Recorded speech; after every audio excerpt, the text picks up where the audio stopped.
اس کا سوال کرے گا پروردگار عالم. صلوات پڑھے محمد و علی محمد.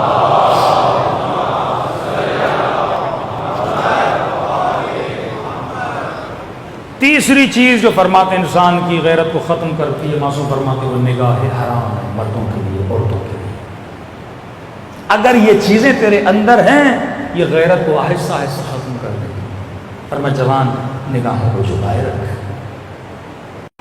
حدیث معصوم ہے، اگر کسی نام محرم پہ نگاہ پڑ جائے دل میں حسرت پیدا ہوتی ہے نا، کہتے فوراً نگاہوں کو جھکاؤ اور جوان یہ لفظ جاری کرو، اللہم آتنی من فضلک. جوان ہے، نگاہ پڑ گئی، فوراً نگاہوں کو جھکاؤ، کہو پروردگارا اپنے فضل و کرم سے تو مجھے حلال لذت عطا کر. جب جب یہ جملہ کہے گا خدا جنت میں تیرے لیے ایک حور بنائے گا، مردوں کے لیے نعمتیں تیرے لیے وہاں بنائے گا. اور یہ صرف نامحرم کسی کے مال کو دیکھو، کسی کے گھر کو دیکھو، کسی کی دولت کو دیکھو، کسی کی شہرت کو دیکھو، کسی کی عزت کو دیکھو، یہ جملہ کو اللہم آتے ہے خود میں تجھ سے مانگتا ہوں اپنے فضل و کرم سے مجھے کیا کر عطا کر. نگاہ حرام سے بچو جس طرح حضرت یوسف بچے. چوتھی چیز جو انسان کی غیرت کو ختم کرتی ہے، معصوم فرماتے ہیں شراب کا پینا، نشہ غیرت ختم کرتا ہے. اتنی تاکید کیوں ہے کہ اسلام میں شراب حرام ہے؟ تمیز ختم ہو جاتی ہے. میں نے کہا عقل کا کام کیا ہے؟ بریک لگانا. جب بندہ نشے میں ہوتا ہے بریک فیل ہو جاتا ہے. میں مثال دے رہا ہوں، ایک جوان شہوت سے بھرا ہوا ہے، اس کی کسی خاتون پہ نگاہ پڑی، اندر سے شیطانی سپاہی اسے حکم دے گا گناہ کرنے کا، لیکن کیونکہ اس کی عقل ایکٹیو ہے، اسے کیا کرے گی؟ گناہ سے روک لے گی. لیکن یہی بندہ جب شراب کی حالت میں ہوگا، فوراً جب نگاہ پڑے گی نامحرم پہ، یہ رکے گا نہیں، فوراً کوئی جملہ بولے گا، گناہ کی دعوت دے گا. کیوں آج ویسٹرن سوسائٹی میں، ایک میں تحقیق پڑھ رہا تھا، ایوری 7 منٹس امریکہ میں ایک ریپ ہوتا ہے، ہر 7 منٹ. ایسی سوسائٹی جہاں پہ پولیس، جہاں پہ قانون، یعنی ایسا بھی نہیں کہ ایسا معاشرہ ہو جہاں پہ نوجوان اپنی شہوت اتار نہ سکے. گناہ جگہ جگہ چپے چپے پہ اویلیبل ہے. اس سوسائٹی میں ہر 7 منٹ پہ ایک ریپ ہو رہا ہے. جاپان کے ریپ کا ریشو آپ نکال کے دیکھیں، آپ پریشان ہو جائیں گے. کیوں؟ کیونکہ اکثر لوگ کیا کرتے ہیں؟ نشے میں، پتہ ہی نہیں ہوتا میں کیا کر رہا ہوں. سیٹرڈے سنڈے نائٹ شیطان ان کو شراب پلاتا ہے، اور شراب میں جب مگن ہو جاتے ہیں اس وقت کیا کرتے ہیں؟ کبھی ریپ کرتے ہیں، کبھی گناہ کرتے ہیں. بعض روایات میں ہے کہ خنزیر کھانے سے بھی غیرت ختم ہو جاتی ہے، اس کا فزیکل. اور حیوانوں میں دیکھا جائے، ایک انگریز رپورٹ لکھتا ہے کہ واقعاً تمام تر حیوانوں میں سب سے زیادہ کم غیرت اگر کوئی حیوان ہے وہ کون ہے؟ خنزیر ہے. اسے کبھی بھی اپنے ہم نوع پر غیرت نہیں آتی، لیکن آپ مرغے کو دیکھیں، کتے کو دیکھیں، دوسرے حیوانوں کو دیکھیں، غیرت آتی ہے. تو معصوم چاہتے ہیں کہ تیرا وجود صحیح سالم رہے، غیرت مند رہے. صلی اللہ علیہ محمد و علی محمد.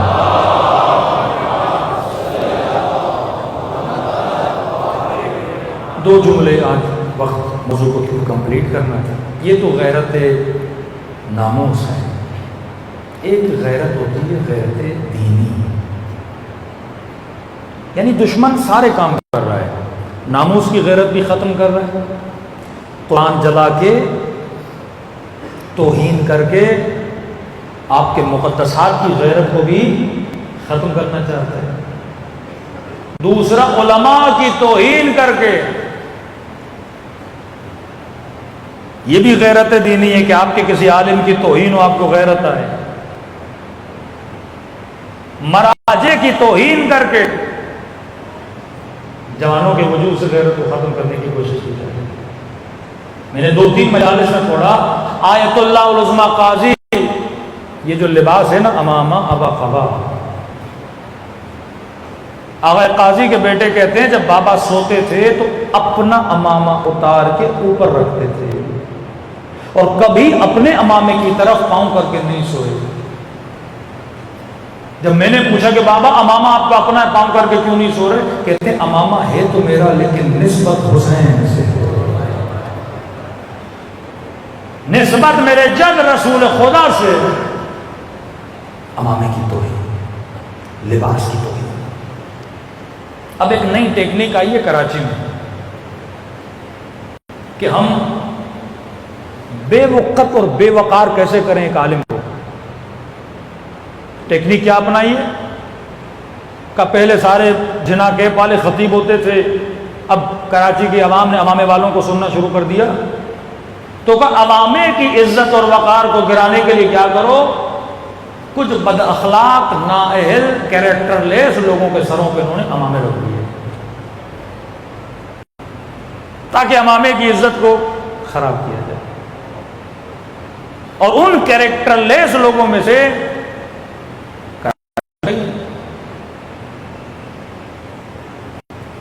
دو لوگ ٹی وی پہ اینکر تھے، دو لوگ، ایک دنیا نیوز پہ تھا، ایک سچ نیوز پہ تھا۔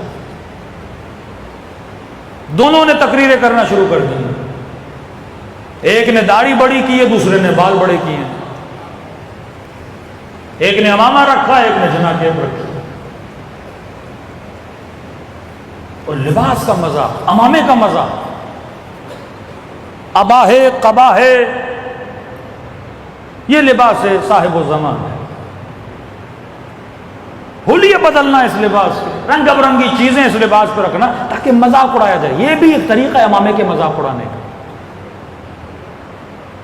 کہ آپ ایک بندر کے سر پہ امامہ رکھو، مذاق بندر کا نہیں، مذاق امامے کا ہے، ایک نااہل بندے کے سر پہ امامہ رکھا جائے۔ پھر رسول کی حدیث یاد آتی، آخری زمانہ آئے گا کہ ممبر پہ بندر بیٹھیں گے، ناچیں گے، اچھلیں گے، کودیں گے اور لوگ مزہ لیں گے۔ چلو بات یہاں تک ہوتی تو بات کافی، لیکن پھر اسی ممبر پر اب دیکھو، پہلے وہ ذاکر باز، وہ خطیب باز جو علماء اور مراجع کی توہین کرتے تھے، بندہ کہتا تھا چلو مولوی نہیں ہے نا، مولوی دشمنی ہے، اس کو حسد ہے، بغض ہے، جاہل ہے، لیکن اب صاحب امامہ اگر مرجع کی توہین کرے،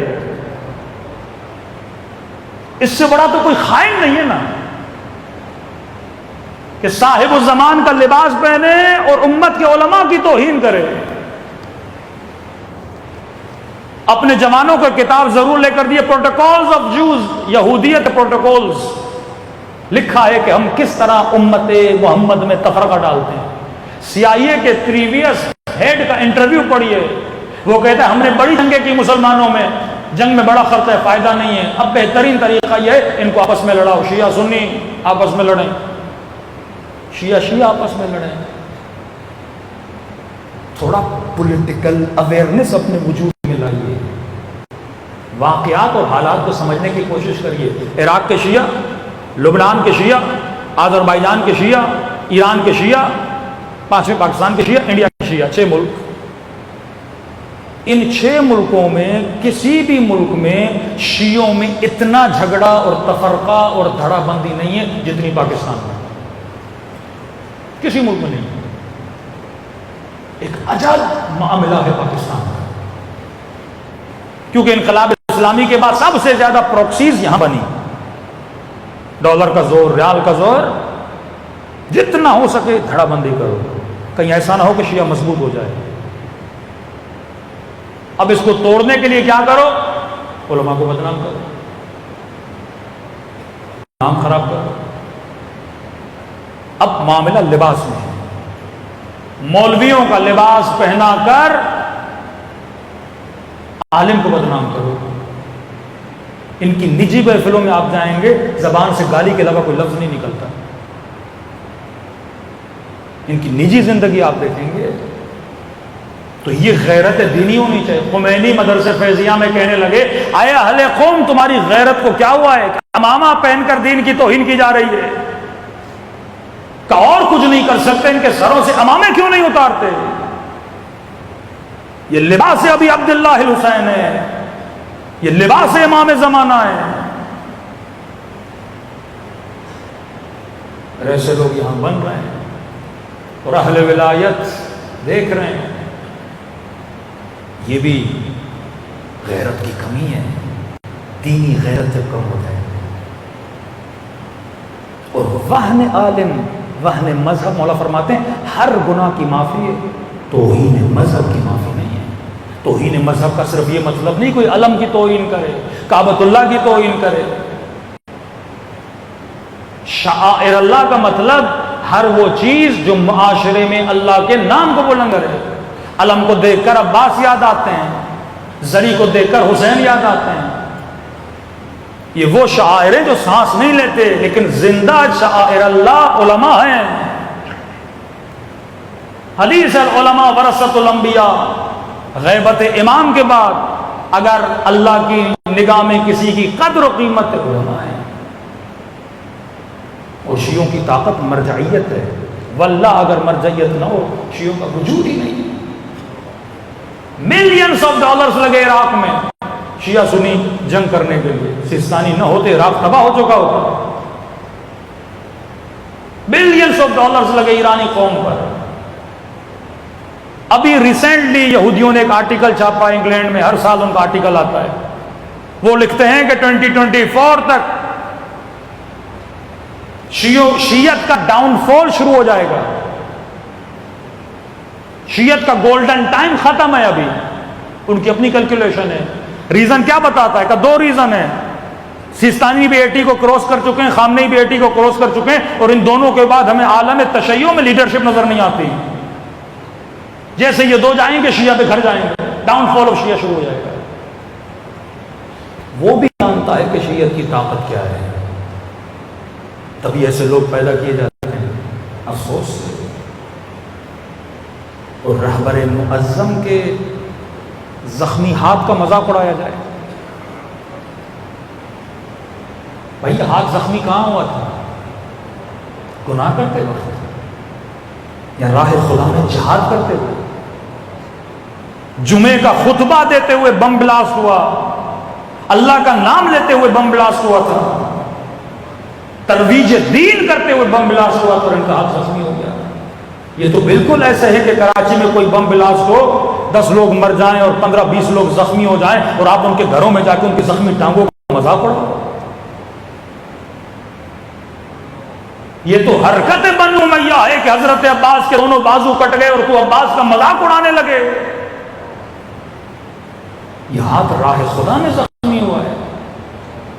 تو نے اپنے اعضاء سے کتنی اللہ کی اطاعت کی ہے، تو نے اپنی زبان سے خدا کی کتنی عبادت کی ہے۔ خدا وہ اعضاء جو راہ خدا میں قربانی دیتے ہیں روز ان پر رحمتوں کو نازل کرتا ہے، اور وہ اعضاء جو اللہ کی نافرمانی کرتے ہیں روز علی اور آل علی کی ان پہ لعنت ہوتی ہے۔ یہ معاشرے سے غیرت دینی کو ختم کرنے کے لیے دو لفظ یاد رکھیے، ایک ہوتی ہے لیگل ویلیو، ایک ہوتی ہے مورل ویلیو۔ اس معاملے کو سمجھیے، جو پولیٹکس کے اسٹوڈنٹ ہیں وہ بہتر ان چیزوں کو سمجھتے ہیں، جنہوں نے سوشل اسٹڈی پڑھی ہے ان کو پتا ہے کہ معاشرے کو کیسے بدلا جاتا ہے۔ امام خمینی ولی فقیہ بنے نہیں تھے، پر اس سے پہلے ولی فقیہ تھے۔ لیگلی نہیں بنے تھے لیکن مورلی لوگوں کی نگاہوں میں ولی فقیہ تھے۔ مورل ویلیو، یہ بڑی خطرناک ہوتی ہے۔ آغا خامنئی لیگلی ولی فقیہ بنے تھے لیکن ایران میں ابھی مورلی نہیں بنے تھے۔ اور جب موسوی احمدی نژاد کی لڑائی شروع ہوئی ایران میں، اس وقت دنیا نے کہا اب خامنئی مورلی بھی ولی فقیہ بن۔ مورلی کا مطلب کیا؟ کہ آپ کو ایک لیگل ویلیو دی جاتی ہے لیکن مورلی بھی لوگ اس مقام کو اتنا سمجھیں اور آپ کی اطاعت اتنی کریں۔ یہ جب آغا خامنئی نے تقریر کی کہ اے خدا، اے امام زمانہ، یہ حکومت میرے پاس ہے، اب بدن ضعیف ہے، ہاتھ کمزور ہے، ملک ہاتھ سے نکلا جا رہا ہے، اب ہمارے پاس آپ کے علاوہ کوئی نہیں۔ ان کے ان جملوں نے پورے ایران کو روڈوں پہ لایا تھا، اور وہ جتنا فتنہ تھا اس فتنے کو کیا ختم کیا۔ دنیا نے کہا نہیں، اب خامنئی مورلی بھی اتنے مضبوط ہو چکے ہیں، اگر یہ کچھ کہیں تو یہ قوم نکلنے کے لیے تیار ہے۔ آغا سیستانی لیگلی ولی فقیہ نہیں ہے بل مورلی علاقے میں ولی فقیہ ہے۔ ایک فرمان دیتے ہیں کیونکہ حکومت نے ان کو کوئی عہدہ نہیں دیا، پارلیمنٹ نے ان کو کوئی عہدہ نہیں دیا، لیکن مورلی اخلاقی طور پر عراقی ان کو ایسے مانتے ہیں جیسے ایران میں ایک ولی فقیہ کی بات کو مانا جاتا ہے۔ اب یہ دشمن کے لیے بڑا خطرہ ہوتا ہے کہ کوئی بندہ مورلی اتنا مضبوط بن جائے، اب اس کو گرانے کے لیے کیا کیا جاتا ہے؟ طنز کیا جاتا ہے، کیریکٹر پہ حملہ کیا جاتا ہے۔ کہ پاکستان کے شیعوں میں اگر کوئی بڑا سانحہ رونما ہوا تھا تو وہ 90s میں ہوا، کہ جب آپ کی قیادت کو مورلی ڈاؤن کیا گیا، جس میں ہمارے اپنے استعمال ہوئے اور قیادت کو گرا دیا گیا۔ اور جب قیادتیں مورلی ڈاؤن اسٹیپ چلی جاتی ہیں، پھر قوم کو حق نہیں کہ وہ قیادتوں پہ اعتراض کرے۔ ایک بڑی سازش ہوئی 1997 میں، جوانوں کو ایک ڈھانچے سے الگ کر دیا گیا۔ میں نے لاہور میں تقریر کی تھی، آج آخری بار کر رہا ہوں اس موضوع پر، کیونکہ خطیب کے پاس لاؤڈ کے علاوہ کچھ نہیں ہوتا، لاؤڈ ہی ہوتا ہے جس سے وہ عوام کو اویئر کر سکتا ہے۔ چند آپ کو ہنٹ دے رہا ہوں جس سے آپ سمجھیں، کیونکہ واقعہ جب رونما ہوتا ہے اس وقت بندے کو پتہ نہیں ہوتا کیا ہو رہا ہے۔ جب کربلا ہو رہی تھی تو دیکھنے والے سمجھ رہے تھے حسین ختم ہو گئے، لیکن جب کربلا ہو گئی آج احساس ہو رہا ہے کہ حسین باقی ہے۔ 1999 میں مارشل لا لگا پاکستان میں، اس سے پہلا والا مارشل لا کس کا تھا؟ ضیاء-ال-حق کا۔ جب مارشل لا لگا لوگوں کو نہیں پتا کیوں لگا، پتہ ہی نہیں ہوتا نا، ریزنز کیا ہیں، اسباب کیا ہیں، پتہ نہیں ماشاء اللہ۔ لیکن مقام تعجب یہ ہے کہ ضیاء-ال-حق کے مارشل لا کے بعد سوویت یونین کے خلاف جہاد شروع ہو گیا، کیونکہ اگر پاکستان میں شاید کوئی جمہوری حکومت ہوتی وہ اجازت نہ دیتی۔ ماشاءاللہ رزلٹ سوویت یونین 1999 میں ماشاءاللہ لگا، اور عجیب اتفاق ہے 2001 میں 9/11 ہو جاتا ہے، دین اگین پاکستان کو استعمال کیا جاتا ہے افغانستان میں۔ کڑیاں جوڑتے جاؤ۔ 1997 میں قیادت کو توڑا گیا پاکستان میں، اپنے لوگ استعمال ہوئے، گھٹیا ترین الزام لگائے، کیریکٹر لیس باتیں کی، جس کا نہ سر نہ پیر، پرسنل گارڈز کو یوز کیا گیا، چھوڑ دیں معاملات کو۔ قوموں میں قیادت کو مورلی گرایا گیا۔ کیوں؟ کیونکہ سب کو پتا ہے اگر قوم کے اندر مرکزیت رہی تو یہ قوم مضبوط رہے گی۔ ہدف ہے مرکزیت کو توڑا جائے۔ میرا تعلق کسی بھی تنظیم سے نہیں ہے، لیکن جو اصولی باتیں اصولی باتیں ہیں۔ جب آپ یہ کہتے ہو میں ولی فقیہ کا مان، ولی فقیہ مطلب خط ولایت۔ میرے دل میں اگر امام زمانہ کے بعد کسی کی محبت ہے وہ آقا ہم نہیں کی ہے سب سے زیادہ، کیونکہ ولی فقیہ ہیں۔ خط ولایت کا مطلب کیا ہے؟ کہ تو اس خط سے ادھر ادھر نہ جائے، اسی خط پہ باقی رہے۔ اگر خط سے ہٹا تو تیرے اندر اطاعت نہیں ہے، اور اطاعت نہیں تو عباس کا پیرو نہیں۔ تو لاہور میں میں نے تقریر کی اور کچھ جوانوں نے کلپ چلا دی ہمارے خلاف، کہ مولانا نے نمائندے ولی فقیہ پہ بات کی اور کہا کہ ویب سائٹ پہ جا کے لکھو کہ نمائندے ولی فقیہ کون ہے، اور ہم نے لکھا ہے اور جواب یہ ملا ہے کہ پاکستان میں نمائندے ولی فقیہ آغا حسینی ہیں۔ میں پولیٹیکل نمائندگی کی بات کر رہا ہوں، خمس کلیکٹر کی بات نہیں کر رہا۔ آغا حسینی ہوں یا آغا بہادینی ہوں، نمائندے رہبر ہیں پاکستان میں خمس لینے کے لیے، نمائندہ ہیں۔ اگر کوئی مقلد ہے آغا خامنئی کا اور خاتون پہ شوہر ظلم کر رہا ہے، طلاق نہیں دے رہا، خلا اگر لینا ہے تو یہ نمائندہ خلا جاری کر سکتا ہے، یہ پاورز ہیں۔ کسی بھی ایسے نمائندے کو پاکستان کے پولیٹیکل معاملات میں مداخلت کرنے کی آغا خامنئی نے بھی اجازت نہیں دی ہے۔ اگر وہ مداخلت کرے بھی تو غلط ہے، سختی سے منع ہے رہبر کا۔ ایسے نمائندے ہندوستان میں بھی ہیں، لبنان میں، ان کی اجازت نہیں ہے۔ پاکستان کے پولیٹیکل معاملات کو ایک پاکستانی دیکھے گا، اس نمائندے کو رہبر معظم کی اخلاقی تائید حاصل ہوتی ہے، جس طرح حسن نصر اللہ کو اپنا لبنان میں۔ یہ چیز برداشت نہیں ہے کہ پاکستان میں شیعہ واحد بنے، آج گلگت بلتستان آپ چلے جائیں شرم آتی ہے، تو تھرڈ شیعہ میجورٹی ہے. کبھی شیعہ وزیر اعظم افغان نہیں بنتا. جمہوریت کا حق ہے جب آپ 2/3 لیتے ہو تو آپ کا بندہ آنا چاہیے. ہمیشہ ایک نااہل ترین بد کردار ترین بندے کو وہاں کا وزیر اعظم بنایا جاتا ہے. جب میں نے آغا راحت سے کہا کہ مولانا اسمبلی میں ہیں تو شیعہ نہ کا شیعہ ہیں پر اپنی تنظیم کے نہیں ہیں، سیاسی پارٹیوں کے ہیں. مولانا پینے پلانے والے لوگ ہیں، ان کے دل میں خوف خدا اور غیرت دینی ہوگی. اور وہ گلگت بلتستان کے 1997 میں 100% رزلٹ تھا کہ وہاں پہ کون جیتے گا. جب 5واں صوبہ بنا نہیں تھا، بے نظیر نے کام بنائیں گے، 100% یہ تھا کہ تحریک جعفریہ جیتے گی. اب اس تنظیم کو کوئی رہنے دے گا؟ نہیں. شہید حسینی نے کبھی مین تنظیم سے بغاوت نہیں کی. پولیٹیکل نمائندہ کون ہے؟ وہ مشخص ہے، اس میں کوئی دو رائے نہیں ہے. قبلہ راجہ ناصر صاحب کا بیان موجود ہے یوٹیوب پر کہ نمائندہ ولی فقیہ پاکستان میں کون ہے، خود بتاتے ہیں. وہ ٹکٹ کے پیسے میں دیتا ہوں، تم چلے جاؤ حرم معصومہ میں دیکھو کہ نمائندہ ولی فقیہ کا دفتر کس کے نام پر ہے. مشہد میں جا کے دیکھو نمائندہ ولی فقیہ کا دفتر کس کے نام پر ہے. اور تعجب یہ ہے کہ لاہور کے جوان ہے کہنے لگے مولانا ہمیں پتہ ہی نہیں. پھر جوان ہمیں کہتے ہیں مولانا یہ مولوی آپس میں ملتے کیوں نہیں ملتے؟ بھائی یہ کام تو میرا نہیں ہے، ہمارا کام ہے اس لاؤڈ پہ بولنا، علماء کا کام ہے آپس میں ملنا. لیکن پھر بھی ہم نے کچھ جوانوں کو پھر بھی آج سے 1.5 سال پہلے بھیجا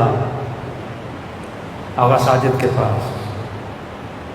انہوں نے چھپ کے وہ ریکارڈنگ کی، ہمارے پاس موجود ہے، جس میں یہی بولا گیا کہ آپ کیوں نہیں ملتے، ایک کیوں نہیں ہوتے. ان کا ایک جملہ بڑا لاجیکل تھا. انہوں نے کہا اتحاد وہ کرتا ہے جو جدا ہوتا ہے، میں تو الگ ہوا ہی نہیں. یہ بھی مجھے چھوڑ کے گیا، یہ بھی مجھے چھوڑ کے گیا، وہ بھی مجھے چھوڑ کے گیا. اور دور کھڑے ہو کے کہتے ہیں آپ اتحاد کرو. کہتے ہیں ٹھیک ہے میری شکل اچھی نہیں لگتی، کوئی بات نہیں. کھلم کھلا انہوں نے دعوت دی کہ قبلہ شیخ محسن کے پاس چلے جائیں، جو فیصلہ وہ کریں مجھے منظور ہے. ہم نے ان پر بھی حجت تمام کی کہ قبلہ پارا چنار میں شیعوں کا خون بہے، کوئٹہ میں شیعوں کا خون بہے. گلگت بلتستان میں آج یہ حال ہے کہ ایک علم کی وجہ سے 11 جوان جیلوں میں بند کر دیے جاتے ہیں. سولجر بازار میں کیمپ لگا ہوتا ہے کہ شیعہ مسنگ پرسن کہاں سے آئیں. دوسری چیز کہ ایسے ایسے لوگوں کو قومیات کا لیڈر بناؤ. اب کراچی میں ایسے ایسے لوگ قومیات، بعض لوگ سب کی بات، ایسے ایسے قومیات والے بعض کراچی میں بنائے گئے جن کا فوٹو سیشن کے علاوہ کوئی کام ہی نہیں. جہاں جا رہے ہیں کیمرہ والا بندہ ساتھ ہے، 10 فوٹو یہاں نکالے، 10 فوٹو یہاں نکالے. نہ سر پہ امامہ ہے، نہ عالم ہے، کرپٹ بھی ہیں. اور بڑے بڑے مولویوں کو ان کے پاکٹس میں ڈالا جا رہا ہے، پیسے کے زور پر، مال کے زور پر. قومیں اس طرح تباہ ہوتی ہیں جب قوموں میں اتحاد نہیں ہوتا. اور یہ سوچ امام خمینی دے رہے تھے کہ جب تک ایک لیڈرشپ کے نیچے تم لوگ متحد نہیں ہوتے تب تک تمہارا ازالہ نہیں ہوتا. دوسرا یہ کہ مرجعیت حرف آخر ہے، حرف آخر ہے. اگر شیعت میں مرجعیت نہیں، کچھ بھی نہیں. ایک امریکہ کا مولوی جو پہلے امامہ پہنتا تھا ابھی امامہ اتار دیا. بعض ہمارے بے وقوف شیعہ چینل چلانے والے یوٹیوب پر ایسے لوگوں کو پروموٹ کر رہے ہیں. مولانا اہل سنت کو جواب دے رہا ہے، کل یزید آ کے جواب دے گا، شمر آ کے جواب دے گا، تو بٹھا دے گا اس کو. مولانا اچھا مناظرہ کرتا ہے اور اسی مناظرے کی آڑ میں ان ملنگوں کو کور کر کے پھر مرجعیت کے خلاف، پھر رہبریت کے خلاف وہ گفتگو کرتا ہے. یہ کمائی بھی تیرے لیے حرام ہے جو یوٹیوب پہ اس طرح تو کما رہا ہے، تفرقہ ڈال رہا ہے امت میں، اخباریت کو عام کر رہا ہے. تو شیعہ مکتب اصولیین کا مکتب ہے، یہ مفید کا مکتب ہے، یہ بابوے کا مکتب ہے، یہ شہید اول شہید ثانی کا مکتب ہے. اس قدر محنت کی گئی اس مکتب کے لیے، لیکن آج اسی اصولی مکتب کو بھی ٹھیس پہنچائی جا رہی ہے۔ ایک نقطہ ذہن میں رکھ لیجئے، divide and rule, divide and rule, جتنا توڑو گے اتنا ان کا رول کر سکو گے۔ کہ ایک میں عوامانہ آپ کو مثال دے رہا تھا کہ اگر کراچی کا ایک مرکزی جلوس ہے، اگلا بندہ بولے کہ میں بھی جلوس نکالوں گا اور بولوں گا یہ مرکزی ہے، تیسرا بندہ بولے میں بھی جلوس نکالوں گا یہ مرکزی ہے، چوتھا بندہ بولے میں بھی جلوس نکالوں گا مرکزی ہے۔ اب نکال تو جلوس رہا ہے، لیکن دشمنی کس سے کر رہا ہے؟ حیثیت کم کر رہا ہے مرکز کی۔ آپ جتنے لیڈر بنتے جاؤ گے کمزور آپ ہوگے، فائدہ دشمن کا ہوگا۔ آج شیعوں کا کوئی کراچی میں معاملہ ہوتا ہے، کس سے بات کی جاتی ہے؟ جب تک پاور کو سینٹرلائز آپ نہیں کرو گے اب تباہ ہو جاؤ گے۔ یہی حال پولیٹکس میں، پاکستان میں جنگ پاور کی جنگ ہے، یا جمہوریت ہو یا مارشاء اللہ ہو۔ عوام کا مسئلہ نہ جمہوریت سے نہ مارشاء اللہ سے، عوام کہتی مجھے روٹی چاہیے، مہنگائی کم ہو جائے، لیکن ان دونوں کے بیچ میں ملک تباہ و برباد ہو جائے گا۔ پاور جب ایک جگہ ٹرانسفر نہیں کرو گے، قوموں کے اندر جب تک اطاعت نہیں پیدا ہو، امیر المؤمنین کہتے تھے اطاعت کرو اطاعت، اگر اطاعت علماء کی نہیں ہے، مراجع کی نہیں ہے، انسان معاشرہ تباہ و برباد ہو جاتا ہے۔ تسبیح کی طرح نظم پیدا کرنا ہے تو اپنے اندر تسبیح کے دانوں کی طرح نظم پیدا کرو۔ صلوات پڑھیں محمد و آل محمد۔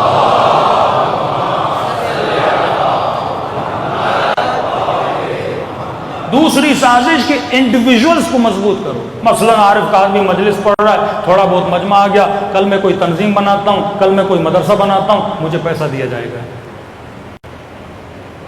100 میرے فالوور، 50 اس کے فالوور، 50,000 اس کے فالوور، 2,000 اس کے فالوور، پھر شخصیت پرستی، معاشرہ اس طرح ڈویژن ہو جائے گی۔ اور افسوس سے کہنا پڑتا ہے، میں تمام علماء کا احترام کرتا ہوں، لیکن اگر کوئی اصل شیعت کا انکار کرے، ہمارے جو اصول ہیں، شیعہ انبیاء کو معصوم مانتا ہے، ہمارا عقیدہ ہے نبی کبھی بھی گناہ نہیں کر سکتے، لیکن ایک لاہور کے عالم دین ہے، میں احترام کرتا ہوں، جب آپ تقریروں میں یہ بولیں گے کہ حضرت آدم نے گناہ کیا، یہ وہی وہابیت والی بات ہے۔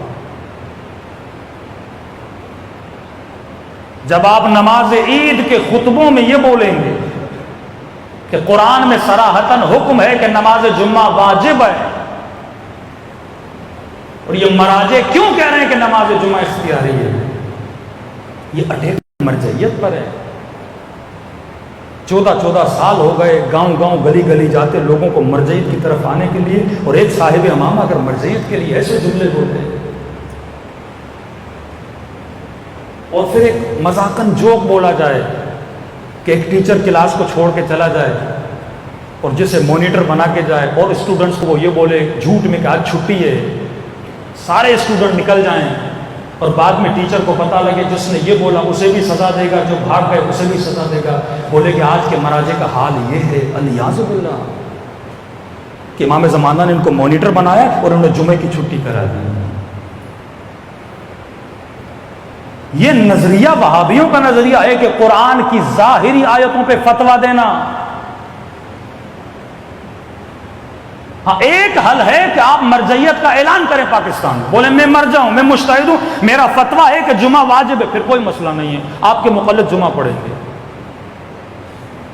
آغا فاضل کے نزدیک شاید سر پانی میں جائے تو مثلا روزہ باطل نہیں ہوتا، یہ تھوڑی آغا فاضل آغا بہجت پہ تنقید کریں، آغا خامنئی پہ تنقید کریں، اس سے مرجعیت ختم ہو جاتی ہے۔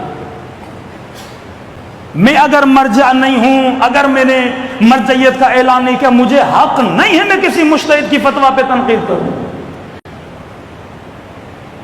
ظواہر آیات قرآن پہ اگر حکم دینا ہوتا تو قرآن میں صریحتاً لکھا ہے، ابا حضرت آزر کو حضرت ابراہیم کا باپ بتایا گیا ہے، اور خدا کہتا ہے وہ کافر تھا،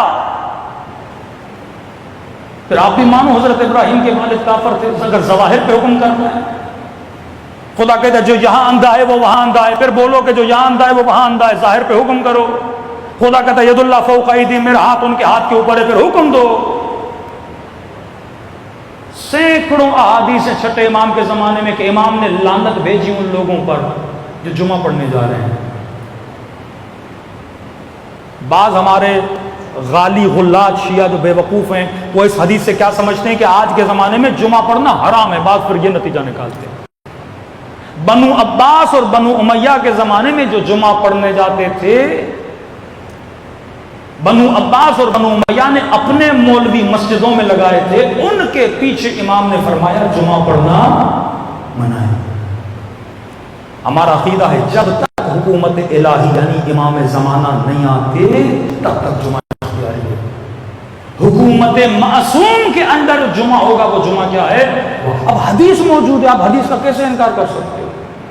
اور آپ لطیفے پڑھو، مراجے کا مذاق اڑاؤ. چلو آپ نے ایک لطیفہ پڑھا ہے، ایک آج میں بھی سنا دیتا ہوں. کہتے ہیں رسول خدا اپنے اصحاب کے ساتھ گئے، ظہر کی نماز پڑھی. یہ حدیث اہل سنت کی کتب میں، شیعہ میں، دونوں میں موجود ہے. نماز ظہر کی نماز پڑھی، نماز پڑھنے کے بعد انہوں نے اونٹ کا گوشت کھایا. اب وقت ہونے والا تھا نماز عصر کا. اب اونٹ کا گوشت کھانے سے آپ کو پتہ ہے وضو کس چیز سے باطل ہوتا ہے؟ بدن سے ہوا خارج ہو جائے تو وضو باطل ہوتا ہے. انہوں نے اونٹ کا گوشت کھایا، کسی کی ہوا خارج ہو گئی. جب بدبو ہوئی، اب رسول ہے نا رحمت للعالمین، وہ تو کسی کو نہیں بولیں گے تو اٹھ کے جا وضو کر. نبی نے حکم فرمایا جن نے اونٹ کا گوشت کھایا ہے سارے جا کے وضو کریں. اب کل سے مولوی فتویٰ دے کہ جو بھی اونٹ کا گوشت کھائے گا اس کا وضو باطل ہے. حکمت ہوتی ہے کون سا حکم کس جگہ پہ کس لیے دیا گیا ہے. یہی حکمت بعض شیعوں میں نہیں ہے. بعض جمعے کو حرام سمجھتے ہیں اور بعض نے کہہ دیا کہ جمعہ واجب ہے. مرجعیت کا میں بھی اعلان اگر کر دوں مرجعیت کا، پھر میرا فتویٰ ہے، میرے مقلد میرے فتوے پہ کیا کریں؟ عمل کریں. کسی کو حق نہیں ہے کسی مرجع کو کیا کرے؟ روکے.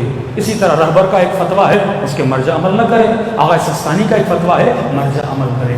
مرجعیت شیعت کی بقا ہے، انبیاء کی عصمت ہمارا ایمان ہے. کسی نبی کا باپ کافر نہیں ہو سکتا. اگر آپ اس بات پہ آ گئے پھر علی بن ابی طالب کے لیے کیا بولو گے؟ یہی تو بولتے ہیں کہ جب ابراہیم کا باپ قرآن میں خدا کہتا ہے اس کا باپ آزر ہے وہ کافر ہے لیاذ باللہ، تب کہتے ہیں علی بن ابی طالب تو نبی نہیں ہے. ساری اساس ہمارے عقیدوں کی خراب ہو جاتی ہے. یہ سوچ اور فکر ہمیں ہونی چاہیے کہ جب ہم گفتگو کر رہے ہیں کہیں مکتب کو نقصان نہ دیں. سبق پڑھے محمد والا.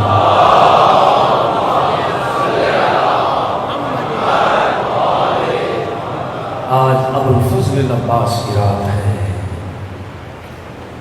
عباس مظہر اطاعت ہے، مظہر اطاعت. آپ کربلا جاتے ہو دو روزے دیکھتے ہو، ایک حسین کا روزہ ایک عباس کا روزہ. دور سے ایسے لگتا ہے دونوں امام ہیں. کبھی سوچا اتنی فضیلت قرآن عباس کو کیوں دی؟ ادب کی وجہ سے، اطاعت کی وجہ سے. 2 محرم کا دن آیا، شمر نے حکم دیا کہ خیمے ہٹا دیا جائے. کہتے ہیں غازی نے جیسے سنانا لشکر والے کہتے ہیں اتنا ہم نے کبھی عباس کے چہرے پہ نہیں دیکھا. تلوار نکالی، لکیر کھینچی. اگر کسی میں جرت ہے تو لکیر کو پار کر کے دیکھا. امام حسین بھی زینب کے خیمے میں گئے، فرمایا بہن زینب لکیر جی عباس کے ہوتے ہوئے کسی میں جرت ہے سیدانیوں کے خیموں کو ہاتھ لگائے. حسین جنگ نہیں چاہتا.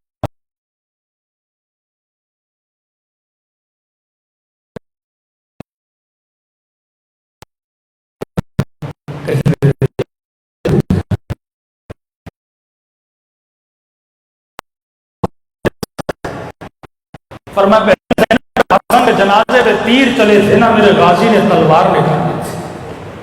میں نے کہا عباس تلوار نیام میں ڈالو، یہ وقت جنگ نہیں آگا، پھر کب لڑوں؟ میں نے کہا عباس کربلا.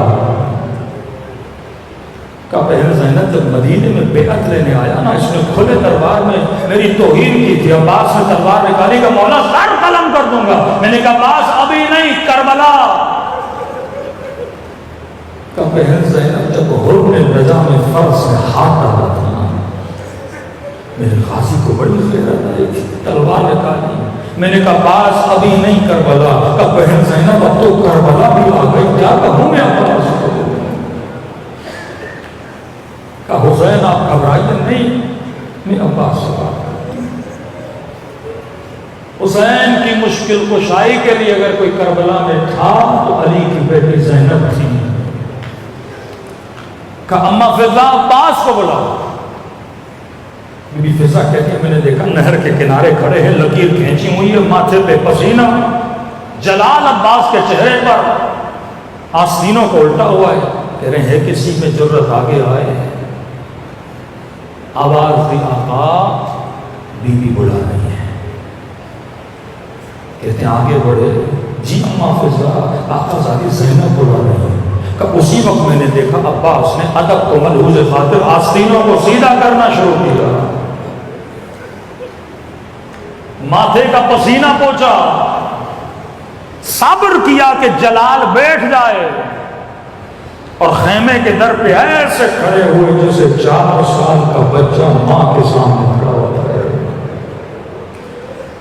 کہ آقا زادی اجازت ہے آ جاؤ عباس۔ کزانوں میں ادب لگا کے بی بی زینب کے سامنے بیٹھے، جی میری آقا زادی کا عباس سنا ہے تو نے لکیر کھینچی ہے، جی آقا زادی کس کی جرت خیام حرم کو ہاتھ بھی لگائے، کہ عباس سنا ہے تو نے دشمن کو للکارا ہے کوئی آگے نہ آئے، جی میری آقا زادی میں نے للکارا ہے۔ کہ عباس دیکھو حسین یہ چاہتے ہیں کہ خیمے ہرا دیا جائے، لیکن عباس تو نے دشمن کو للکارا ہے، عباس میں نہیں چاہتی تو دشمن کے سامنے شرمندہ ہو، ایک کام کر تو خیمے کے اندر بیٹھ جا، میں اکبر کو بھیجتی ہوں لکیر مٹا کے آ جاتا ہے۔ عباس تو یہیں بیٹھ جا، میں اونا محمد کو بھیج دیتی ہوں۔ کہتے ہیں یہ سننا تھا، غازی عباس کھڑے ہو گئے، کہنے لگے آقا زادی عباس کی عزت کیا ہوتی ہے؟ اگر حسین نے کہا ہے میں خود ہاتھوں سے لکیر کو مٹانے جاؤں گا، ایسے عباس نہیں بنتے میرے عزیز۔ اطاعت ولی، اطاعت رہبر سے بندہ عباس بنتا ہے۔ آج اسی اطاعت کی کمی ہے، فرش عذاب پہ آئے تو خدایا مجھے عباس کا ادب نصیب کر، مجھے عباس کی اطاعت نصیب کر۔ دلوں کو کربلا لے جائیں، سلام کریں غازی کے کٹے ہوئے ہاتھوں پہ، سلام کریں اس زخمی آنکھ پہ جس میں تیر لگا تھا۔ السلام علی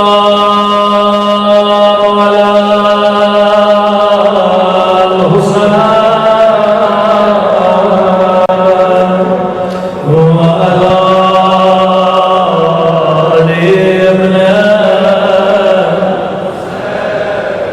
وعلی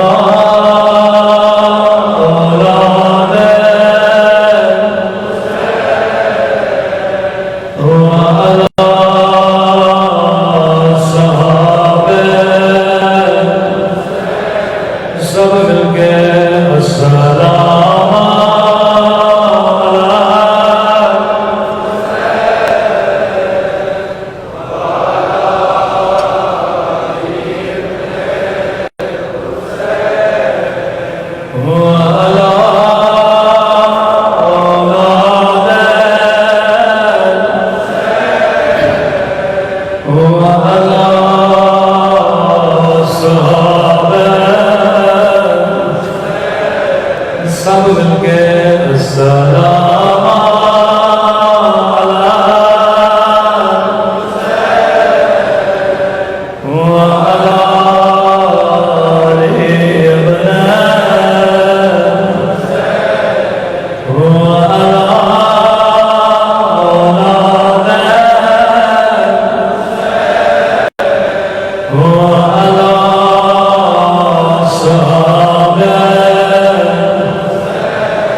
میرا